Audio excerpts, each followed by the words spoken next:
60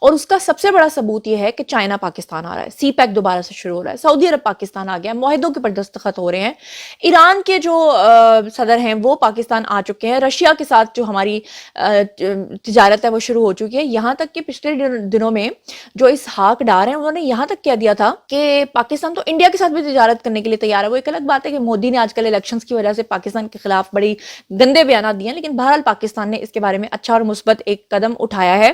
اور اب جو رانا ثناء اللہ انہوں نے کہا ہے کہ اسٹیبلشمنٹ ملک کی بہتری کے لیے حکومت کے ساتھ کام کر رہی ہے. اسٹیبلشمنٹ کا فیصلہ ہے کہ وہ حکومت لانے اور گرانے میں نہیں پڑیں گے. پی ٹی آئی کے 9 مئی کے واقعات کا فوج نے جواب تو دینا تھا. اب اگر پی ٹی آئی مزاحمت کرے گی تو چند سو لوگ ہو سکتے ہیں. تو کیا کہا انہوں نے, خود ہی سن لیجئے. دیکھیں, اسٹیبلشمنٹ جو ہے وہ ملک کی بہتری کے لیے تو جو ہے وہ حکومت وقت کے ساتھ جو ہے وہ کام کرنے کو تیار ہے, کام کر بھی رہی ہے.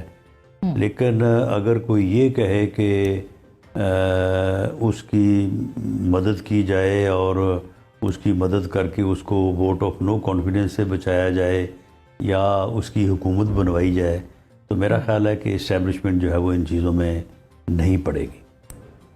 یہ ان کا فیصلہ ہے کہ انہوں نے جو ہے وہ ان چیزوں میں نہیں پڑنا اور انہوں نے نیوٹرل رہنا ہے.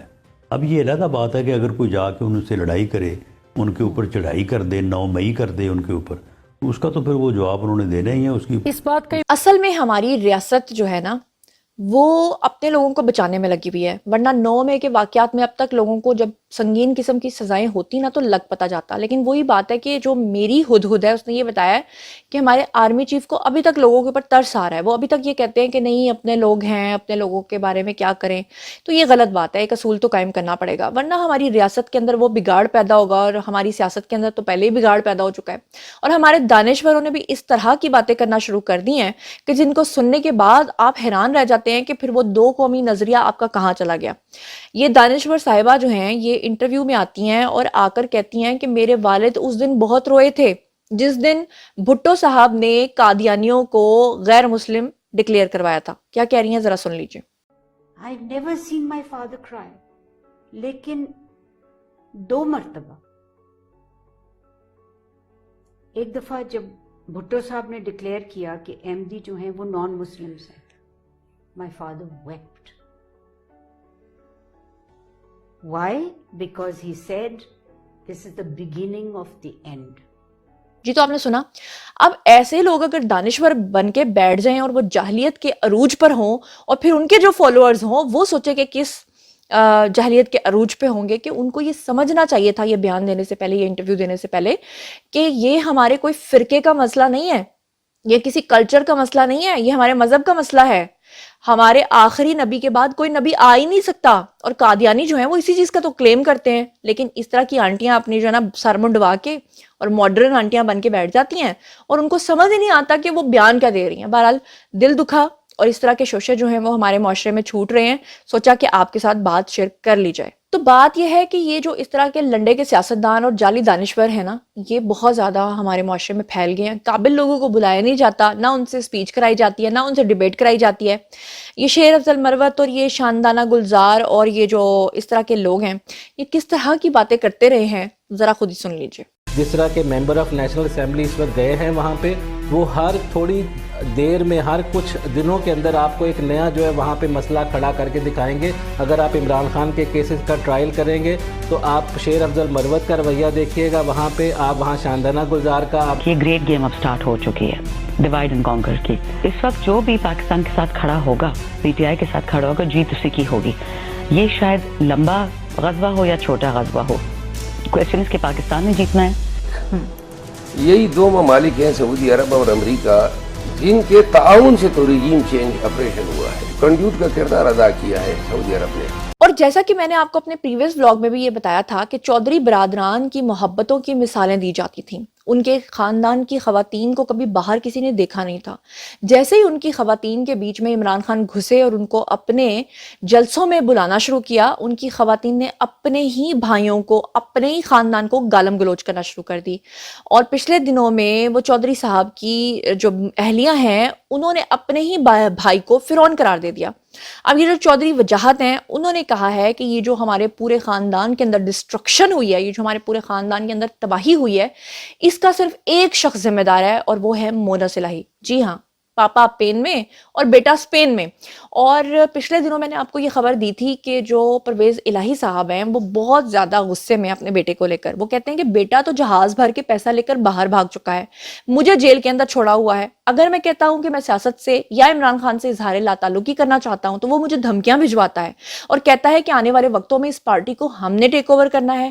اگر آپ نے اس سے لا تعلقی کا اظہار کیا تو مجھ سے برا کوئی نہیں ہوگا. چودھری پرویز الہی کے بارے میں اور ان کے خاندان کے بارے میں اور مونا صلاحی کی بربادی کے بارے میں کیا کہہ رہے ہیں چودھری صاحب, چودھری وجاہت صاحب, خود ہی سن لیجئے. مگر یہ کوئی ساڈا قصور نہیں, کوئی انہاں بچیاں دا قصور نہیں, نہ شافع دا نہ سالک دا. ایک قصوروار پورے خاندان دی بربادی دا وہی بندہ جڑا اسپین میں آ کے کلفیاں کھاندا پیا, انہوں کو آ رہا میدان وچ ابا جی نو باہر کڈا تے اسی بھی تیرے مگر لگ جانے سارے. ایسا بغیرت آدمی ہے کہ انہوں سمجھ نہیں آتی کسی گل کی. اپنا کاروبار لگایا زیادہ لمبی گل نہیں کرنی کہ وہ گل پھر اپنے سے ہی آ جاتی ہے. اب میں آپ کے سامنے ایک اور ثبوت رکھنے جا رہی ہوں. یہ جو خواتین ہیں نا جن کے بارے میں پی ٹی آئی کے لوگ کہتے ہیں کہ ہائے یہ تو بیچاری بڑی مظلوم تھیں, جیل میں ان کی عزتیں لوٹی جا رہی تھیں, ان کے ساتھ بڑا برا سلوک کیا جا رہا تھا, ہمارے آرمی چیف صاحب نے بھی ان کے اوپر ترس کھا لیا, ان میں سے کچھ کو چھوڑ دیا. جی ہاں, میں بات کر رہی ہوں, ایک تو فلک جاوید آئے روز بکواسیات کر رہی ہوتی ہیں, ٹویٹس کے اوپر ٹویٹس کر رہی ہوتی ہیں اور ریاست کے بارے میں گند بک رہی ہوتی ہیں. دوسری ایک خاتون ہے جس کا نام ہے طیبہ راجہ. کہ طیبہ راجہ نامی خاتون, آپ کو یاد ہوگا 9 مئی کو نہ صرف صنم جاوید کے ساتھ تمام ایکٹیویٹیز میں انوالو تھی بلکہ اپنا دوپٹہ اٹھا کے یہ اداروں کو کے سامنے پھینک کے ان کو جو ہے اکسا رہی تھی اور ریاست کے بارے میں گندے گندی نعرے بازی کر رہی تھی. بعد میں وہاں سے نکلنے میں تو یہ کامیاب ہو گئی, لیکن اب اس نے ایک نیا شوشہ چھوڑا ہے. آپ کو پتہ ہے کہ بشرا بی بی نے کہا کہ ان کو ہارپک پلا دیا گیا اور بشرا بی بی جو ہیں ان کی طبیعت بڑی خراب ہے. ابھی گزشتہ روز بشرا بی بی کو آدھی رات کو انہوں نے ایک ڈرامہ کیا. ڈرامہ یہ رچا کہ وہ بار بار کہتی ہیں کہ ان کو تیزاب پلایا گیا اور پہلے کہا گیا کہ ان کا ذاتی معالج چیک کرے گا, پھر ان کے ذاتی معالج نے بھی کہہ دیا کہ ان کو کچھ نہیں ہے اور ان کو کوئی زہر نہیں پلایا گیا, تو پھر کہا کہ الشفا سے ان کے تمام ٹیسٹ کروائے جائیں. جب تمام ٹیسٹ ہو گئے تو آدھی رات کو انہوں نے پھر سے کہا ہائے میرا ٹیڑھ پیڑ کردا ہے, ہائے میرے ٹیڑھ دے وچ جڑی ہے نا مروڑ پھر دینے. آدھی رات کو ایمبولینس بلائی گئی, ان کو لے جایا گیا, دوبارہ سے ان کے ٹیسٹ کیے گئے, پتہ چلا کہ ان کو گیسٹرو کا پرابلم ہے. گیسٹرو مطلب ان کو گیس ہو جاتی ہے, وہ شاید کرکرے اور چپس بہت کھاتی ہیں اندر بیٹھ کے.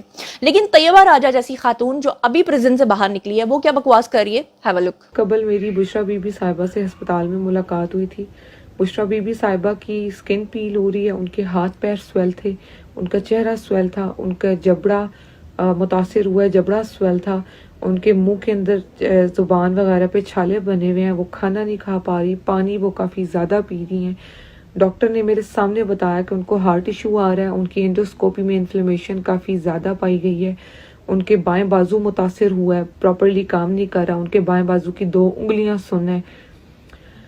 میرا ایک سوال ہے اپنے اداروں سے کہ جو آپ نے چھیڑ دیا یا جس طرح سے آپ نے اس ملک کی عورتوں کو نشانہ بنایا, جس طرح سے آپ نے عمران خان کی بیوی کو نشانہ بنایا, کیا یہ سب یہاں رک جائے گا؟ کہ وہ محترمہ کہہ رہی ہے کہ میں اس ہاسپٹل میں موجود تھی. بندہ پوچھے کہ ادھی رات نو بوٹاکس آنٹی آپ نے اپنے بڑے بڑے لپس کے اوپر جو یہ بوٹاکس کرایا ہوا ہے اور یہ جو فلرز آپ نے کرائے ہوئے ہیں یہ لے کر اور اتنا میک اپ کر کے اور یہ جو آپ نے آئی لیشز کی ایکسٹینشن کرائی ہوئی ہے یہ لے کر آپ اس ہاسپٹل میں کیا کر رہی تھیں, اور وہاں پہ بشرا بی آپ کو کیسے اچانک مل گئیں, اور مزیدار بات یہ ہے کہ آپ اندر کیسے چلی گئی ہیں اور ڈاکٹرز نے آپ کو کیسے بریفنگ دی. آپ کوئی وزیر ہیں, کوئی مشیر ہیں, یہ لوگ اسی طرح بیٹھ کر پروپیگنڈا کرتے ہیں, جھوٹ بولتے ہیں, جاتے کہیں پر بھی نہیں ہیں اور خود سے ٹویٹس کرتے ہیں, بالکل ویسے جیسے فلک جاوید نے ٹویٹ کیا کہ جی ایرانی صدر آئے تھے اور وہ عمران خان کو دیکھ کر آپ دیدہ ہو گئے اور کہا کہ میں آپ کو چھڑوا دیتا ہوں یہاں سے. سبحان اللہ.